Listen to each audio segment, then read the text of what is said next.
Sabi nila, si Manalo raw ang anghel sa sikatan ng araw. Binabasa nila ang Apokalipsis 7:1 hanggang 3. Pinuputol nila, inaalis yung 4 hanggang 3 lang. Pag walang kokontra sa mali, lahat ng tao maniniwala sa mali.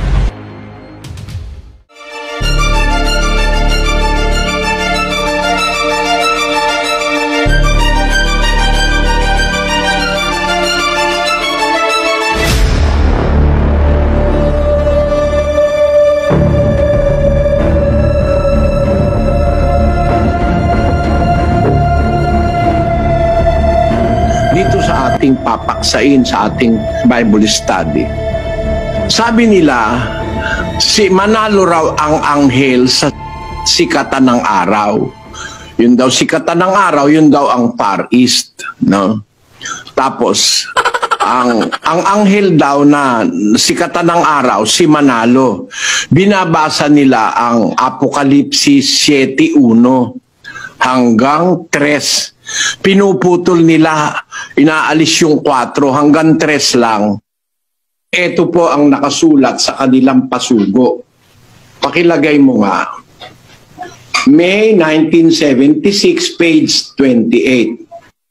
Ang isa pang hula na tumutukoy sa pagkasugo ni kapatid na Felix Manalo ay ang nasa Apokalipsis 7:2-3 na ganito ang sinasabi, "At nakita ko ang ibang anghel na umaakyat mula sa sikatan ng araw, nataglay ang tatak ng Diyos na buhay, at siya'y sumigaw ng tinig na malakas sa 4 na anghel na pinagkaloobang maipahamak ang lupa at ang dagat, na nagsasabi, huwag ninyong ipahamak ang lupa, kahit ang dagat, kahit ang mga punong kahoy, hanggang sa aming matatakan sa kanilang mga noo ang mga alipin ng ating Diyos."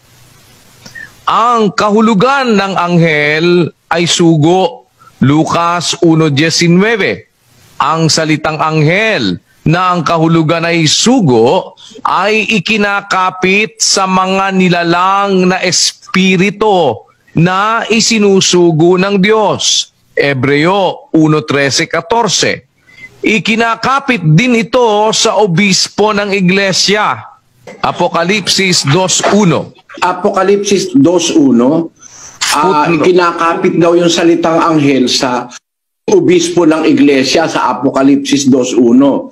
Ang paliwanag, footnote ng bagong tipang Katoliko. No? Footnote daw. Kaya yung paliwanag na yun na ang anghel ay kinakapit sa tao na obispo, yun daw ang nasa footnote ng bagong tipang Katoliko. Tuloy mo ngayon. Ang anghel sa Apokalipsis 7:2-3 ay natitiyak nating tao, obispo o ministro ng iglesia, sapagkat ang kanyang gawain ay magtatatak sa mga alipin ng Diyos. Ang tatak ay ang Espiritu Santo, at ang paraan ng pagtatatak ay sa pamamagitan ng pangangaral ng dalisay na ebanghelyo. Efeso 1:13. Ang dakong pagmumula ng anghel o ng sugo ay sa sikatan ng araw, East, Bibliang Ingles. Ayon naman sa ibang hulang tumutukoy din sa pasugong ito, ito ay sa malayong silangan, Isayas 43:5-6, na ito nga ang Pilipinas. Ang panahon ng pangangaral ng sugong ito ay sa panahon ng pag-ihip ng 4 na hangin ng lupa, na pinipigil naman ng 4 na anghel, 7:1 Apokalipsis. Ang hangin ay digmaan, Jeremias 4:11-13-19.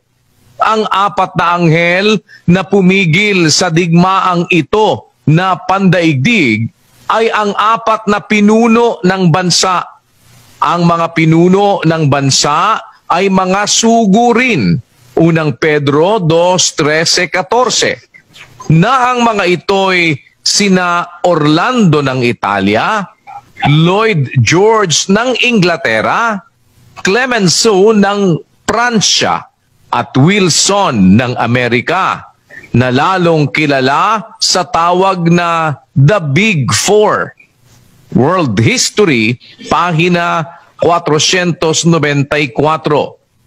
Ang digmaang pinigil ng apat na malalaki ay ang digmaang sumiklab noong 1914, na lalong kilala sa tawag na unang digmaang pandaigdig. Sa panahong ito, 1914, pinasimulan ni kapatid na Felix Manalo ang pangangaral ng dalisay na Ebanghelyo ni Kristo upang ibalik. Kita nyo ang kasinungalingan dyan. Sa panahong ito, sabi niya, 1914, nung pagsiklab ng digmaan, na pinigil daw nung The Big Four, pinasimulan daw pangaral ni Manalo ang Ebanghelyo. Sinungaling yan eh. Kasi sila rin ang may sabi, nag-umpisa siyang mangaral 1913 eh. Nagbautismo na nga nung bago matapos ang 1913 eh. Paano mo sasabihin ngayon na diyan pinasimulang ipangaral ni Manalo? O sige, pagkumparahin mo, lagay mo sa screen. Makita lang ng ating mga kababayan, ano? Ang sabi doon sa ano na yun, sa itaas, pinigil daw ng Big Four doon sa isang sa isang pasugo. Pinigil daw ng Big Four yung yung digmaan na sumiklab noong 1914. Ayun. Ayon sa World History, page 494.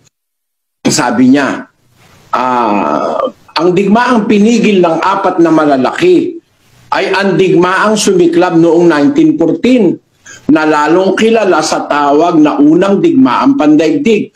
Sa panahong ito, 1914, pinasimula ni kapatid na Felix Manalo ang pangangaral. Mali yan eh. Hindi totoong nagpasimula ng 1914. Nagpasimula 1913. Kaya paano kayo magtitiwala sa isang paniniwala na sa petsa pa lang may discrepancy na? Malaki na ang diferensya, lalo na sa konteksto at sa content. Di umano, si Felix Manalo raw yung anghel na nasa Apokalipsis na nasa sikatan ng araw. Basahin natin ang ginagamit nilang batayan. Sabi ko nga sa inyo, hindi para manira, kundi para ituro. Bible study kasi ito eh. 7:1 ng Apokalipsis. Pakinggan nyo. At pagkatapos nito ay nakita ko ang apat na anghel na nakatayo sa apat na sulok ng lupa, na pinipigil ang apat na hangin ng lupa upang huwag humihip ang hangin sa lupa o sa dagat man o sa anumang punong kahoy. Take note mga kapatid, sa 7:1 na hindi nila inilagay sa pasugo, nakita ko ang wika apat na anghel, sabi ni San Juan, nakatayo sa apat na sulok ng lupa, na pinipigil ang apat na hangin ng lupa. Aba, yung palang apat na anghel pumipigil sa apat na hangin ng lupa. So, apat na hangin ang pinipigil. Tandaan nyo, apat ang pinipigil. At upang wag humihip ang hangin sa lupa, o sa dagat man, o sa anumang punong kahoy. Tapos sa 2. At nakita ko ang ibang anghel na umaakyat mula sa sikatan ng araw, na taglay ang tatak ng Diyos na buhay.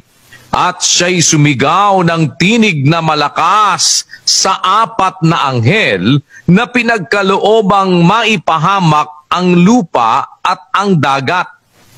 Ayan, bukod dun sa anghel na 4 na nasa 4 na sulok ng lupa na pumipigil ng 4 na hangin ng lupa, sabi ni San Juan, nakita ko ang ibang anghel, iba doon sa 4, na umaakyat mula sa sikatan ng araw.